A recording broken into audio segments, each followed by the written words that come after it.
செய்கிறதுன்னு நான் இந்த வீடியோ பண்ணியிருக்கேன். வாங்க வீடியோக்குள்ளே போகலாம். கடலைப்பருப்பை வந்து ஒரு நல்லா வாஷ் பண்ணி 2 to 3 டைம்ஸ் நல்லா வாஷ் பண்ணி ஒரு 3 மணி நேரத்துக்கு நல்லா ஊற வச்சு எடுத்துக்கோங்க. தண்ணியெல்லாம் வடிகட்டி ஃபில்டர் பண்ணி எடுத்துட்டு ஃபஸ்ட்டு என்ன பண்ணுங்கள், கொஞ்சமாக கடலைப்பருப்பு போட்டு இஞ்சி, பச்சை மிளகா, பூண்டு அதெல்லாம் போட்டு நல்லா ஒரு 2 வாட்டி நல்லா அடித்து எடுத்துட்டிங்கன்னா கொஞ்சம் நல்லா சாஃப்டாக வந்துடும். அதுக்கப்புறமா மீதி கடலைப்பருப்பு எல்லாத்தையும் போட்டு நல்லா அடித்து எடுத்துக்கோங்க. தண்ணி ஊற்றாமல் நம்ம வெறும் இந்த பொருளை மட்டுமே போட்டு தான் அடித்து எடுக்க போகிறோம். இப்போ நான் அரைச்சி வச்ச இந்த மாவு எடுத்துக்கிறேன். பொடியாக நறுக்கி வச்ச வெங்காயம், கருவேப்பிலை, பொடியாக நறுக்கி வச்ச கொத்தமல்லி, சீரகத்தூள்,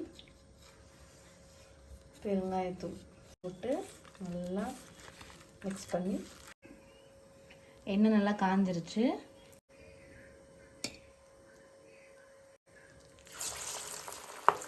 போட்ட உடனே நம்ம கரண்டி வச்சு பண்ணிட்டா அது வந்து உடஞ்சிடும். அவ்வளோதான். நான் எதிர்பார்த்த மாதிரியே சூப்பராக நல்லா மொறுமொறுன்னு பருப்பு வடை வந்துருச்சு.